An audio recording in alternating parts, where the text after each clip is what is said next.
Hi guys, आपका स्वागत है आपके अपने show MKJ talks for investment in Hindi में। कैसे हैं आप भाई? कार्यक्रम की शुरुआत करेंगे शेयर बाजार की कहानी एमकेजे की जुबानी। बहुत अच्छा वक्त है, बहुत अच्छा माहौल है इस वक्त। शेयर बाजार ने जैसा लोगों को झटका दिया है, मैं स्क्रीन रिकॉर्डिंग भी ले आता हूं आपके लिए। ये देखिए आ गई स्क्रीन रिकॉर्डिंग। जिस तरह से लोगों को इस वक्त झटका दिया शेयर बाजार ने, देखने लायक है। यह वक्त होता है सीखने का। अब इस वक्त आप देखिए, सब मेरे से पूछ रहे हैं सर इस बाजार कहां तक जाएगा, बाजार कहां तक जाएगा, इसकी चर्चा करेंगे आज। और सर इस वक्त कैसी स्थिति में कैसे सामना करें। इस वक्त दिल और जिगर दोनों हमारे हाथ में होने चाहिए, तभी हम काम कर सकते हैं। दिल और दिमाग दोनों पे काबू होना चाहिए, नहीं तो क्या होगा, दिल कहेगा मत कर, दिमाग कहेगा कर, या दिमाग कहेगा मत कर, दिल कहेगा कर, और आप इस कश्मकश में उलझ जाएंगे और कुछ भी नहीं कर पाएंगे। बाजार जो है इस वक्त बहुत अच्छे दोराहे पे आ गया। आपको याद होगा मैंने कई बार कहा है, बाजार में 3 तरह की करेक्शन होती है, माइनर, मेजर और डीप। माइनर हो गई, ये माइनर करेक्शन कंफर्म हो गई, कंप्लीट हो गई। माइनर तो पक्का है। आइए मैं आपको समझाता हूं कैसे। आप देखिए 52 हफ्ते का हाई क्या रहा है, देखिए जरा 52 हफ्ते का अगर आप हाई देखेंगे, 18,604 रहा है। आज बाजार ने क्लोजिंग दी है आपकी 17,416 पर, यानी अगर आप देखेंगे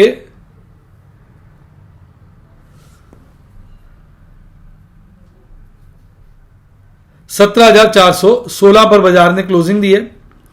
और ये देखिए 17,416 पर। तो अगर आप ध्यान से देखेंगे बाजार लगभग 2% एक ही दिन में गिर गया। अब इन दोनों का डिफरेंस निकालिए, 18,600 में से 17,416 घटा दीजिए, 1200 पॉइंट की गिरावट के साथ बंद हुआ है। और आज बॉटम बनाया था 17,280 का। अब 17,280 अगर घटाएंगे 18,600 में से, तो लगभग 1,300 पॉइंट से ज्यादा, 1,300 पॉइंट की गिरावट कर चुका है। यानी लगभग आपकी कहते हैं ना माइनर करेक्शन तो कंप्लीट हो गई है। अब प्रश्न उठता है क्या ये मेजर बनेगी? देखिए बाजार कोई भी रुख ले सकता है, जिसका कहना बड़ा मुश्किल है। पर जो मेजर करेक्शन होती है ना, वो हर रोज नहीं आती है। माइनर तो आनी चाहिए, सो आ गई, ये बाजार को स्ट्रेंथ देती है। ऐसा मैंने देखा है पास्ट में कि माइनर 2-3 बार के बाद एक मेजर आती है। तो मुझे लगता है, क्योंकि ऑपरेटर एक बार में सारे कपड़े नहीं फाड़ता ना, आपको उम्मीदें बना देता है। तो मुझे लगता है माइनर करेक्शन खत्म हो गई, बाजार वैसे भी बहुत ज्यादा ओवरसोल्ड हो चुका है। तो कहीं से भी रिकवरी आएगी, और एक बार जहां भी अपना नया बॉटम बनाएगा, वहां से 500 से 700 पॉइंट की रिकवरी आने के बाद फिर बाजार सोच सकता है कि एक और माइनर या मेजर करेक्शन करें। यानी इस वक्त मेरा पर्सनल व्यू है कि हम माइनर करेक्शन कर चुके हैं, और इस वक्त ये करेक्शन कहीं से भी रिवर्सल ले सकती है। बाकी क्योंकि लास्ट मोमेंट के दिन है, मंथली एक्सपायरी है, लोगों की पोजीशनें काट रहा है। आज की 2% की गिरावट इटसेल्फ एक इंडिकेशन देती है कि आज कई लोगों के पैसे फंस गए होंगे। आज खुद पर्सनली मुझे अपने अकाउंट में 50 लाख रुपए डालने पड़े, ये बुरी हालत हो गई। तब जाके पोजीशनें संभली, और उसके बावजूद भी एक अकाउंट में तो सारा कैश खत्म हो गया, दूसरे में भी। अब इस वक्त जो लर्निंग है, लर्निंग सबसे पहली है कि एमकेजे टीपीएस स्ट्रैटेजी। कमेंट में बताइए कौन लोग आप में से सिंसियरली एमकेजे टीपीएस स्ट्रैटेजी फॉलो करता है। जिन लोगों ने एमकेजे टीपीएस स्ट्रैटेजी फॉलो करी वो बहुत खुश है, क्योंकि उन्होंने बड़ा एक प्रॉफिट बुक कर लिया। अब अगर एक्सपायरी पे लॉस भी हो जाता है, तो वो जो प्रॉफिट उन्होंने इतना बड़ा इस महीने बुक किया, वो शॉक एब्जॉर्बर का काम करेगा, और वो सारा का सारा लॉस एब्जॉर्ब करने की कोशिश करेगा। जिन्होंने कंजूसी करी एमकेजे टीपीएस स्ट्रैटेजी लगाने में या नहीं लगाई, अब वो महसूस कर रहे होंगे वो फंस गए। तो पहली लर्निंग ये होती है कि शेयर बाजार में एमकेजे टीपीएस स्ट्रैटेजी को जरूर फॉलो करें, लगातार फॉलो करें। जब बाजार वैसे भी थोड़ा वोलेटाइल हो जाए, एमकेजे कहते हैं जिगजैग जोन में आ जाए, तो बहुत जरूरी होता है कि आप एमकेजे टीपीएस स्ट्रैटेजी फॉलो करें। तो फटाफट कमेंट में बताइए कि किस किस ने फॉलो की। तो पहली लर्निंग हमारी बनती है कि एमकेजे टीपीएस स्ट्रैटेजी को जरूर फॉलो करें। दूसरी लर्निंग ये होती है कि आपको अपने पास सफिशिएंट फंड रखने चाहिए। ऐसे वक्त में आपको उन फंड्स की वजह से ही आसानी होगी वो पुट्टे, वो फ्यूचर जो काफी लॉस में आ गए हैं, उनकी डिलीवरी उठाने के लिए। आपको जो लगता है फ्यूचर काफी गिर गया, पुट काफी गिर गया, इसमें काफी लॉस आ गया, इसकी रिकवरी में टाइम लगेगा, तो उसको आप फ्यूचर से स्क्वायर ऑफ मत करें, रोल ओवर मत करें। उस केस में आप फ्यूचर है तो स्क्वायर ऑफ कर दें, पुट है तो स्क्वायर ऑफ करके फिजिकल शेयर है कि आराम से रख दें। जरूरत पड़े तो उन फिजिकल शेयर को प्लेज कर देना, उसके अगेंस्ट मार्जिन भी मिल जाएगा। तो दूसरी लर्निंग ये है कि ऐसे वक्त में हमें जब रोल ओवर करना होता है तो जहां बहुत ज्यादा गिरावट आ जाती है, आप देखेंगे आज कैडिला में बहुत ज्यादा गिरावट थी, मुझे नुकसान हुआ तो मैंने उसके सारे के सारे शेयर ही खरीद डाले। इसी तरह बहुत सारे शेयर्स, बायोकॉन में मैंने गिरावट काफी देखी, उसके शेयर ही खरीद डाले। तो आपको जहां लगे ज्यादा गिरावट आ गई उनके शेयर ही खरीद डालो, ताकि आपका स्ट्रेस जो है वो खत्म हो जाए। अभी भी अगर आप बाजार में देखेंगे तो खूबी बाजार की है कि बाजार अभी भी जो है 5 मंथ का 3 मंथ्स में प्रॉफिट दिखा रहा है, 1 मंथ और 1 वीक में लॉस दिखा रहा है। तो अगर आप प्रॉफिट एंड लॉस स्ट्रेटेजी को फॉलो करके चलें तो अभी बाजार में काफी गुंजाइश है गिरने की। यानी बाजार जब गिरता है तो कम से कम 3 मंथ लो तो बनाए ना, यानी 3 मंथ अगर प्रॉफिट आ रहा है तो 3 मंथ लो तो अभी उसने बनाया नहीं है, तो यानी अभी तो 1 मंथ या 2 मंथ लो ही बना के बाजार बैठा हुआ है। हालांकि अगर आज आप देखेंगे बाजार जो है गैप अप ओपनिंग करता है 17,796 पर, और टीवी पे सभी बोलना शुरू कर देते हैं हमने तो कहा था सब ठीक ठाक हो गया है, सबको लगा बाजार भागेगा, और उसी वक्त बाजार जो है 17,805 का लेवल जैसे ही काटता है लोग पागल हो जाते हैं, लेकिन बाजार उस लेवल पे ज्यादा टिकता नहीं है। शुरुआती दौर में पीक बनाता है, फिर देखिए लगातार गिरता रहता है, आखिर वक्त तक जबरदस्त गिरावट दिखाता है, 17,280 का बॉटम बना के फिर एक हल्का सा रिवर्सल लेता है, और फिर 17,416 पर लगभग 2 पॉइंट गिरकर आपको टाटा बायबैक कर जाता है।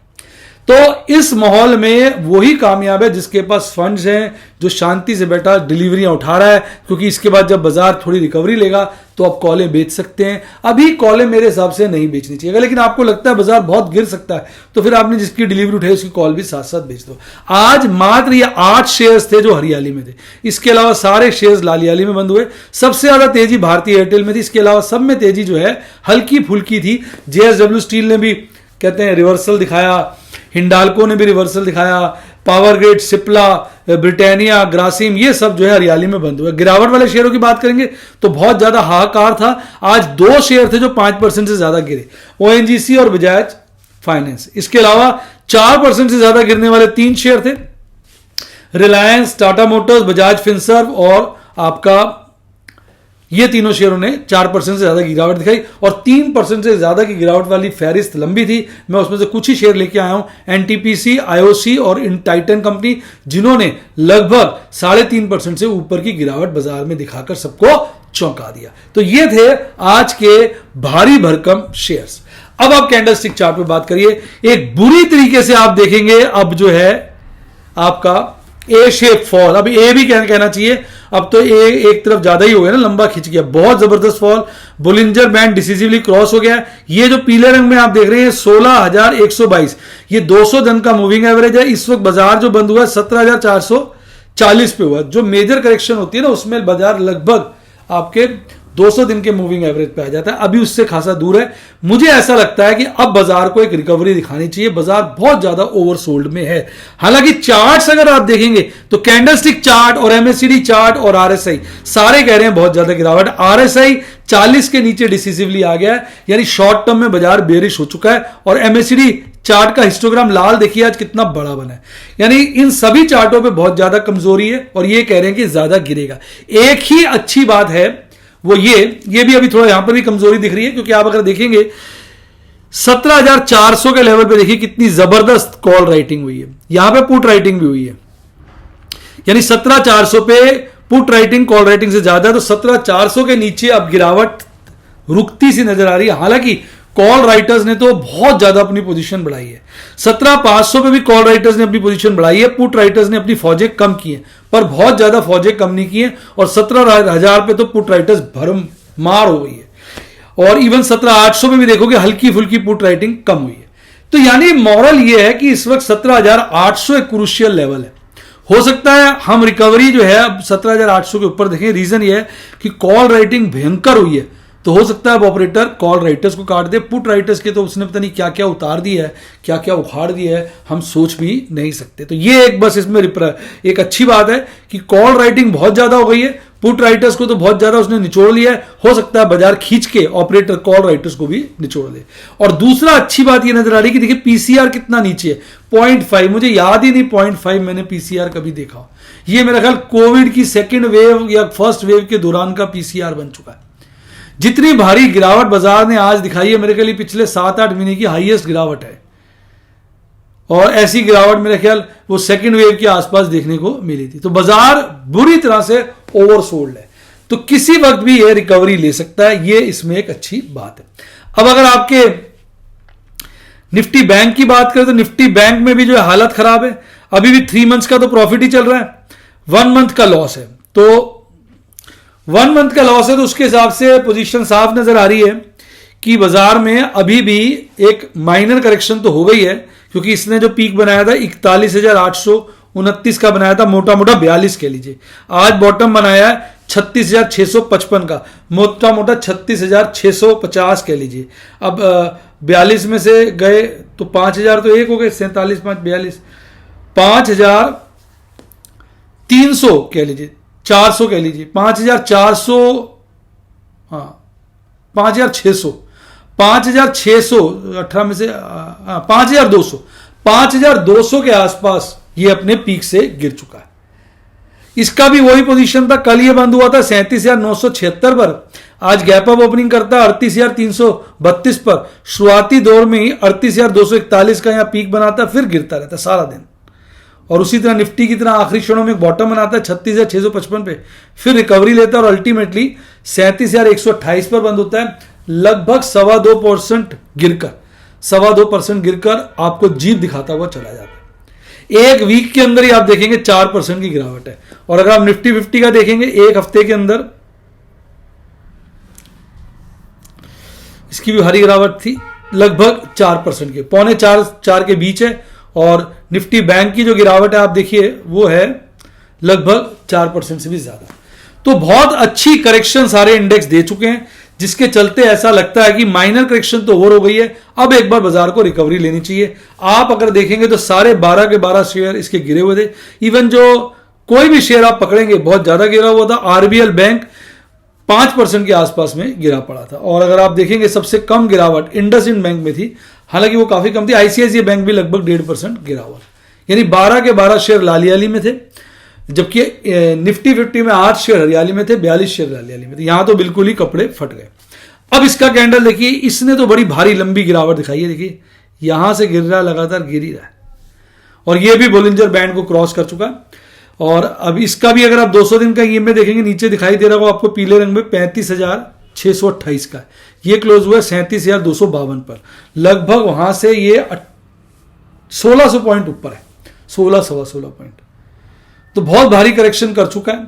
तो अब ये किसी वक्त भी इसको भी करवट लेनी चाहिए, पर कैंडलस्टिक चार्ट पे टोटली वीक है। अगर कैंडलस्टिक चार्ट के हिसाब से कहोगे तो बाजार को भी और गिरना चाहिए।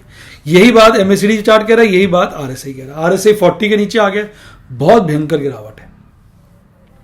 और आपका एमएसीडी पे भी देखिए हालत काफी खराब है।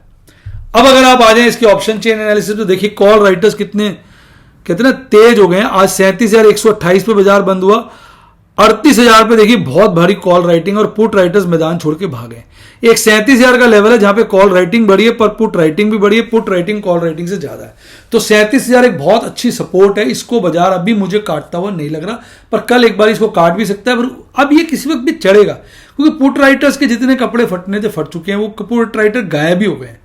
अब तो बाजार में कॉल राइटर्स ही राइटर्स हैं। अब या तो ऑपरेटर ने सारी कॉल राइटिंग कर दी है, इसलिए फिर बाजार तो चढ़ेगा ही नहीं, या ऑपरेटर अब कॉल राइटर्स को मारेगा। अब आप यहां पर देखिए ना कितनी ज्यादा आज पीसीआर में गिरावट। आप देखिए 0.63 से 0.49 आ गया, फुल टॉस ओवरसोल्ड है। तो किसी भी वक्त बाजार जो है करवट ले सकता है, ये एक सिल्वर लाइनिंग हमें नजर आ रही है। अब ये देखिए आपके एफआईज डीआईज की हालत। डीआईज बेचारे जैसे तैसे बाजार को संभाल रहे हैं, एफआईज तो ऐसा लग रहा है जैसे दुश्मन नहीं होता,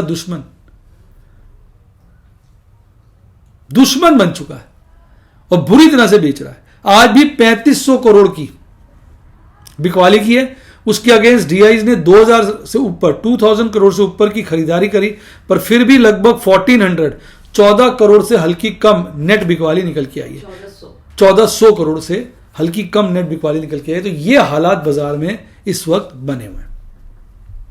अब बात करते हैं आपके प्रभु के आशीर्वाद की, प्रभु की कृपा की, आपकी शुभकामनाओं की। ऐसे बुरे वक्त में आपको याद होगा 5-5 सेंचुरियां मारी थी पॉजिटिव, आज तो 5-5 बॉलों पे आउट हो रहे हैं। आज तो बहुत भयंकर, लगभग 5 लाख से थोड़ा कम टोटल लॉस हुआ। हालांकि इसमें सारी रोल ओवर्स की है मैंने कोई लॉस फाइनल नहीं किया, रोल ओवर करके आगे छोड़ दिया। यानी अब जैसी बाजार ठीक होगा तो मेरे सारे लॉस रिकवर हो जाएंगे, लेकिन एक बार ही तो बुक्स के अंदर ये लॉस आ गए। मैंने आपको पहले भी कहा था कि ड्यूरिंग द मंथ मैं रोल ओवर्स को लॉस नहीं मानता, क्योंकि वो उन्हीं दिनों कवर कर लेता हूं मैं। लेकिन जब मंथ की एक्सपायरी है तो ये सारे एक्सपायरी के वक्त मैं बता रहा हूं ताकि अब ये कवर हो जाए, जो मैंने बड़ा मुनाफा कमाया उसमें से ये सेट ऑफ हो जाए। टोटल आज 75 ट्रेड्स थे, सेंचुरी से थोड़ा ही कम रह गए। 75 ट्रेड एक दिन में। आप कमेंट में लिखिए आप में से कितने लोगों ने कभी भी 75 ट्रेड किए, या आपने मैक्सिमम एक दिन में कितने ट्रेड किए, कमेंट में लिख के बताइए। बेरिल और ओपल के 33 ट्रेड थे, 15 स्क्वेयर ऑफ थे, 18 नई पोजीशंस थी। प्लैटिनम और रूबी के 3 ट्रेड थे, 3 स्क्वेयर ऑफ थे और 30,000 का प्रॉफिट कमाया। मैंने आपको यही बोला है ना, प्लैटिनम और रूबी सेफ होता है, हर वक्त इसमें प्रॉफिट ही नजर आएगा आपको। लेकिन ये जिस तरह की इस वक्त गिरावट आई है माइनर, इसमें भी कई पोजीशनें इन द मनी हो जाएंगी। पर्ल और बेरिल के 60 ट्रेड थे और 3 स्क्वेयर ऑफ थे, 4 नई पोजीशन थी। मैंने इनको रोल ओवर किया जिसके चलते 30,100 का नुकसान आया। पर जो रोल ओवर किए वो बहुत अच्छे प्रीमियम पे किए, तो जैसी बाजार रिकवरी करेगा, जितना लॉस इस महीने का है अगले महीने कवर होने की उम्मीद है, ऐसा नजर आ रहा है। एमरल्ड और सफायर के 4 ट्रेड थे, 4 नई पोजीशन थी। एमरल्ड और डायमंड का तो ये जमाना है, डायमंड के 9 ट्रेड थे। अब देखिए कैश सेगमेंट के बच्चे कहते हैं सर आप ट्रेड नहीं करते। देखिए कैश सेगमेंट के ट्रेड हर वक्त नहीं किए जाते, कोई उसमें टाइम वैल्यू ऑफ मनी थोड़ी, करंट रेट में माल खरीदना होता है, वो तब किया जाता है जब बाजार गिरता है। आज बाजार गिरा तो देखिए कितने सारे मैं ट्रेड लेके आया। एमकेजे फिक्स्ड डबल में कितनी सारी पोजीशनें बनाई, 20 में, हर तरह के 20 में पोजीशनें बनाई, और आपको मजा आ गया होगा। किस किस बच्चे ने उस ट्रेड्स को ध्यान से देखा, कमेंट में लिखिए। तो अब आइए दिखा देते हैं किस तरह के आज दर्शन रहे। बायोकॉन की कॉल को स्क्वायर ऑफ किया, 6.5 का प्रॉफिट। इन्फोसिस की कॉल और फ्यूचर को स्क्वायर ऑफ किया तो कुल मिला के 40,000 का प्रॉफिट। वेदांता की कॉल और फ्यूचर को स्क्वायर ऑफ किया तो कॉल में, पुट में प्रॉफिट, फ्यूचर में बड़ा भारी नुकसान। जी का फ्यूचर रोल ओवर किया, नुकसान। आरती इंडस्ट्रीज के फ्यूचर को रोल ओवर किया, नुकसान। बंधन बैंक के फ्यूचर्स को रोल ओवर किया, प्रॉफिट। बैंक निफ्टी का भी रोल ओवर किए, इनमें लॉस। बायोकॉन का फ्यूचर रोल ओवर किया, प्रॉफिट। कैडिला हेल्थ का फ्यूचर रोल ओवर किया, बहुत बड़ा नुकसान। एलएनटी हाउसिंग फाइनेंस का फ्यूचर रोल ओवर किया, लॉस। निफ्टी का किया लॉस। स्टार का फ्यूचर रोल ओवर किया, बहुत बड़ा लॉस। जी का फ्यूचर रोल ऑफ किए, 2 पुट्टे स्क्वायर ऑफ की, एक बड़ा नुकसान। तो ये थे आज के सारे स्क्रीनशॉट। अब बेटा आपको एक डिस्क्लेमर दे दूं, जो मैं सदा कहता हूं, इसलिए मैं कहता हूं कि आप जब मेरे प्रॉफिट देखते हैं तो लार नहीं टपकनी चाहिए, आपको रिस्क मैनेजमेंट आना चाहिए। ये जो वक्त चल रहा है, अगर आप कैश एंड कैरी के सदस्य हैं तो फटाफट मेरे व्हाट्सएप पे सफायर और यूट्यूब पे डायमंड और एमरल्ड के स्टूडेंट बने। क्यों? इस वक्त माहौल है, मैं ऐसे बढ़िया शेयर्स में लगातार एमकेजे क्रीपिंग स्ट्रैटेजी से पोजीशन बना रहा हूं। एमकेजे फिक्स डबल, जिसका हम वेट करते रहते हैं, उसके हिसाब से दबा के पोजीशन बना रहा हूं। जैसी बाजार थोड़ी रिकवरी करेगा तो माला माल हो जाएंगे। तो कैश एंड कैरी के लिए लर्निंग होनी चाहिए और फिर अर्निंग। उसके लिए आप मेरे व्हाट्सएप पे सफायर और यूट्यूब पे गोल्ड, डायमंड और एमरल्ड के स्टूडेंट बन सकते हैं। और अगर आप ट्रेडर बनना चाहते हैं, ऑप्शन ट्रेडर, तो भाई आपके लिए है यूट्यूब पे प्लैटिनम, पर्ल और ओपल, और व्हाट्सएप पे रूबी और बेरिल। सेफ खेलना चाहते हैं, स्टार्टिंग है आपकी, तो प्लैटिनम या रूबी के सदस्य बने। और अगर आपको एग्रेसिव डेमोन्स्ट्रेशंस देखने हैं तो बेरिल के या ओपल के सदस्य बने। व्हाट्सएप के लिए नंबर है 7011-323-077, 7011-323-077। इसलिए मैं आपको कहता हूं सदा कि आप पहले सीखें, रिस्क रिवॉर्ड देखें। इस वक्त जिस तरह से मैं फंसा हुआ हूं, जिस तरह से मैं प्रॉफिट बुकिंग कर रहा हूं, अपनी सारी स्ट्रैटेजी लगा रहा हूं, आपको नजर आएगा किस तरह से बचते बचाते अपने को घुमाते, इधर उधर जाते, अब कैसे निकलेंगे, ये सारे दर्शन आपको इस महीने होंगे। तो ये मौका मिस करने का लिए बने रहिए, जुड़े रहिए, देखते रहिए, नोट्स मेकिंग करते रहिए, अपने सवाल पूछते रहिए, जिसके जवाब आपके पास लगातार आते रहेंगे। उम्मीद करता हूं वीडियो का मजा आएगा, तो वीडियो को लाइक करिए। अच्छा डीमेट अकाउंट खुलवाइए, लिंक डिस्क्रिप्शन बॉक्स में। और अच्छी किताबें पढ़नी हो, लिंक डिस्क्रिप्शन बॉक्स में। और ये आ गया मेरा टेलीग्राम चैनल, जिसने ज्वाइन किया उसकी लाइव जिंगल लाला जिंगल। टेलीग्राम चैनल बहुत सारे फेक बने हुए हैं, देख के चलिए, मेरा लिंक डिस्क्रिप्शन बॉक्स में है, उसी से आप मेरा टेलीग्राम चैनल ज्वाइन करिए। वहां बहुत सारे टारगेट्स, रिसर्च रिपोर्ट्स, दुनिया भर की बातें मैं अपने टेलीग्राम चैनल पे आपके लिए लेकर आता हूं। इसी के साथ साथ bye, god bless you, happy investing, और आप स्टॉक मार्केट के बेताज बादशाह बने।